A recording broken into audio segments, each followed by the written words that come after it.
Just a note about this book. Some of the information in this book could be a little bit frightening for young children. Deadly adorable animals. When cute gets ugly. You know how people gush over an animal just because it's furry or chubby or has giant eyes? It's so cute. Don't you just want to take it home? I think it likes me. Well, what if that adorable animal could talk? It'd probably say something like, feed me or get off my land. Because guess what? Nature isn't a Disney movie. Adorable doesn't mean nice. And really, that's a good thing. Being nice is kind of a drawback when survival means crushing your dinner's skull with their teeth. What's the coolest way to be deadly? Poison is always a good bet. So are razor sharp teeth, pointy claws, and punishing hooves. Of course, anything can be deadly if used in the right way. Plenty of animals have been known to get nasty with their necks, noses, and elbows. Why do animals attack? Catching prey is one reason, protecting territory is another. Males fight for the right to mate with females, and females fight to protect their young. Then there's prey that kills to save its own life. That's always awesome. But sometimes there seems to be no good reason for a blood fest. As you're about to find out, cute animals can get really ugly. Giant otters. Oh, look at that face. Don't you want to take this guy home and name him Poopsie? Now imagine that face sinking its teeth into the side of an anaconda or chewing on the tail of a living crocodile. This cutie pie would be delighted to partake in either of these activities. Giant otters are probably the snortiest, squeakiest, and splashiest animals of South America's rivers. At first, they seem like a bunch of rowdy kids in a pool until they get hungry, which is pretty much always. When it comes to mauling, thrashing, gnawing, and generally tearing apart other animals, giant otters like to keep it all in the family. They hunt in packs of about 8, and the female is top dog. Slow lorises. This furry fella comes from the forest of Southeast Asia. Have you ever seen such adorable eyes? Don't you want to tickle his teeny feet? Sounds fun, but that's probably not such a good idea. Why? The slow loris is venomous. It's the only venomous primate in the world. And guess where it keeps its venom? In handy sacs on the sides of its elbows. When another creature starts bugging a slow loris, the loris doesn't run away. It gets very still. If you're lucky, it will hiss a little. That means back off before I lick my elbows and spread venom all over my sharp teeth. I will then sink those teeth into your flesh. This will cause extreme pain and perhaps death. But the freakiness doesn't end there. True to their name, slow lorises spend most of their time creeping along tree branches, then zap, zing, pow, they attack prey with superhero speed. These tree ninjas have been known to strangle birds and gecko lizards with their hands and feet.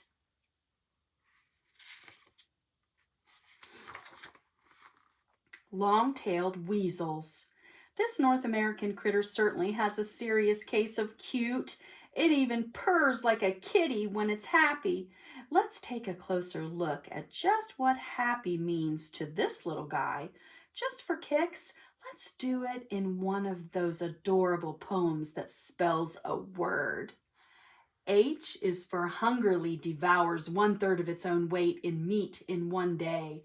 A attacks by wrapping its own body around its prey. P plunges its teeth into its victim's skull for a nice fast kill. P preys on animals 6 times its size or more. And Y is yes, that could include you. Bottlenose dolphins. Bottlenose dolphins once belonged in the same category as rainbows, sunshines, and love songs. People never had to worry about being shipwrecked because along would come a friendly dolphin to rescue them. But that was before the porpoise's body started washing up on shore. Porpoises are basically smaller, dumber versions of dolphins. Starting in the 1990s, their dead, beaten bodies were washing up by the hundreds. At first, scientists blamed boat propellers. Then they noticed the teeth marks, marks that perfectly matched up with a bottlenose dolphin's teeth. Here's how it goes down. Two or three young adult male dolphins will chase down a single porpoise. They'll beat and bite their victim. Often they throw it up in the air. The porpoise will twirl so fast that its spine spins faster than the rest of its body. This basically tears up its insides. In one sick move, the dolphins use their noses to raise the porpoise's tail. That way, the porpoise can't lift his head out of the water to breathe. Once the porpoise dies, the dolphins lose interest and swim away. Wait, what? That's right. The dolphins don't even eat the porpoise. It's not a territory thing either. The two species don't compete for prey. Scientists have a bunch of guesses as to why the dolphins behave this way, but when it comes right down to it, nobody really knows why they can be such psychos. Pufferfish. Pick me up. Let's be friends. If pufferfish could talk, that's what they'd say, right? These guys have got to be the chubbiest, smiliest fish in the sea until spikes come out. And then you realize that this fish's smile holds teeth that could bite off your finger. And the only reason the fish is so chubby is that it's afraid of you. Usually pufferfish look like regular fish with smooth skin and creepy dead eyes. But when they sense danger, they gulp up air or water, then poof, instant spikes. Being prickly and beach ball shaped keeps them safe from predators, which prefer things that are easier to eat. But say you're really craving some pufferfish sushi. In that case, this little fishy has a killer surprise in store for you. Shortly after your meal, your lips will feel a bit tingly. Then come the headache and dizziness. Then pain rips through your stomach until you can't move a muscle or even breathe. Pufferfish are one of the most toxic creatures on Earth. Just one fish holds enough poison to kill 30 grown men. I'm going to read this part because people actually eat that. Deadly dinner. In Japan, some people consider pufferfish a delicious treat. That's because not every part of the fish is poisonous. Specially trained chefs know just which parts to cut away, or at least their customers hope they do. A handful of people die every year from eating poorly prepared pufferfish. House cats. Your cat may be the cutest snugglepuss on the planet, but it is also a biological weapon. Cats are like #1 carriers of a parasite called T. gondii. In fact, this microscopic bugger can reproduce only in a cat's intestines, and the parasite has a crafty way of making sure its species survives. Let's take a look at how T. gondii's survival strategy goes down. 1. A cat poops outside in the dirt. The poop is full of T. gondii. 2. Along comes a rat. It eats basically anything it can find. That includes food scraps covered in dirt. The same dirt where the cat did its business. Infected cat poop gets into the rat's food. 3. T. gondii goes into the rat's brain. 4. The cat germs take over the rat's brain. The rat loses fear of cats, which means 5. The rat becomes an easy snack for a cat. The parasites happily land once again inside a cat's intestines. Soon the parasites are pooped out and the cycle begins again. That's freaky. But what does that have to do with people? This. As of 2012, more than 60 million Americans were infected with T. gondii. For most, that means maybe a sore throat for a week or two. But could there be more? After all, the parasite can turn a rat into suicidal cat bait. What does it do to a human's brain? Scientists are beginning to believe that T. gondii does mess with how people react to danger. One study showed that infected people were 2.5 times more likely to be in a traffic accident than other people. What does it all mean? Basically, that yes, kitty poop can kill.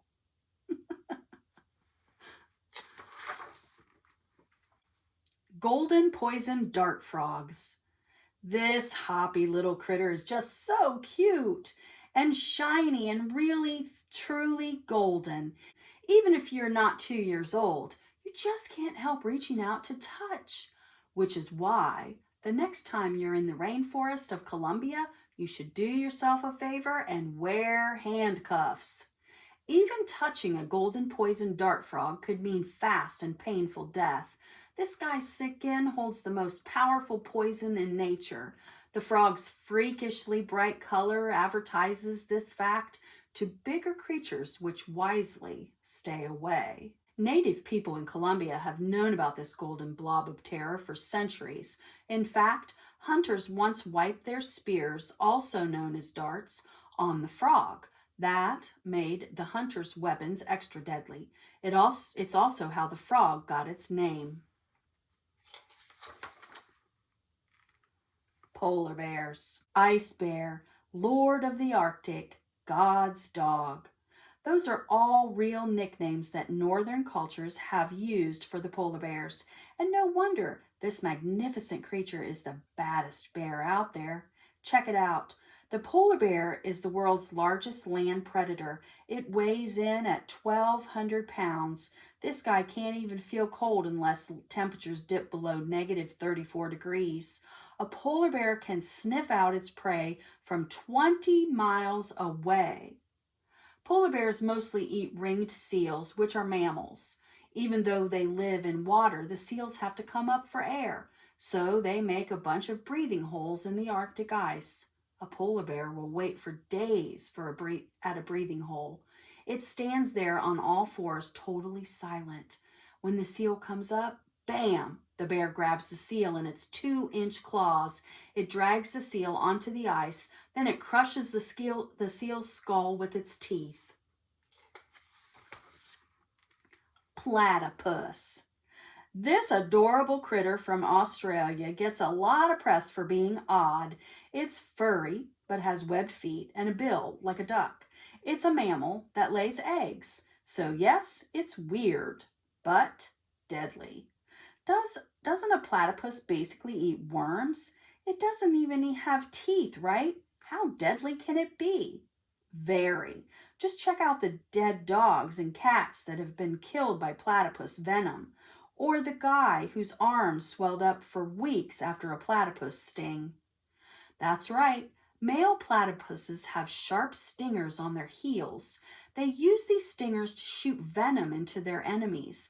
And a male platypus's number one enemy? Another male platypus.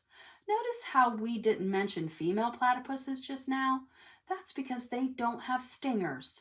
The main purpose of these heel daggers is to dominate another male. Platypus combat is way fiercer than any UFC match, and the prize, the right to mate with a female. Giraffes. No, you gasp. Giraffes? Deadly? That can't be. In a way, you're right. Giraffes do spend something like 99% of their time chewing leaves and blinking their incredibly long eyelashes. But take a closer look and you'll discover that a giraffe's life pretty much sucks. They're constantly worried about getting attacked.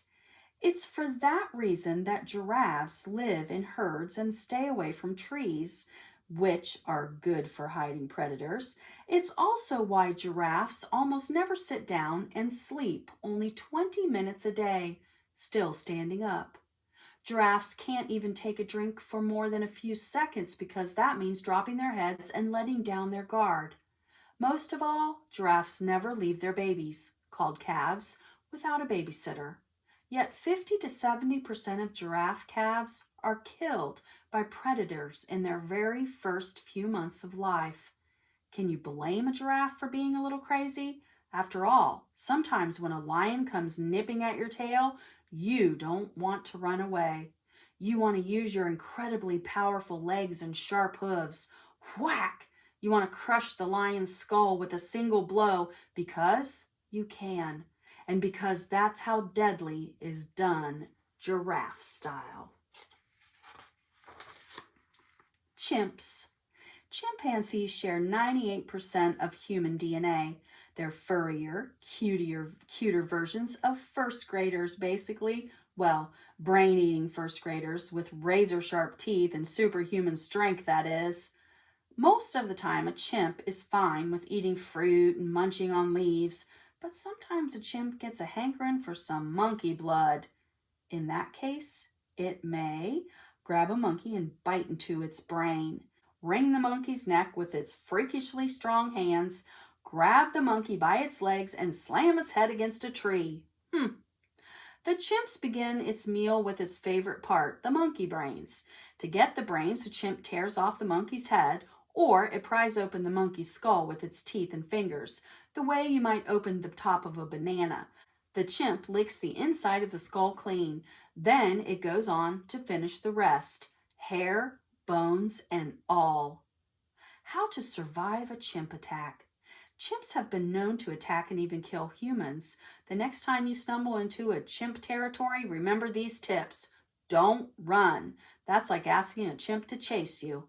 Instead, hunch down, look down, keep your mouth closed, and quietly back away. That shows you're not looking for a fight. If that doesn't work, curl up in a ball. Hopefully, the chimp will lose interest. Is there a lake right there? You could jump in that, as chimps can't swim. Don't climb a tree, obviously. Swans. Did you know that most swans mate for life? And they really do touch bills and kiss.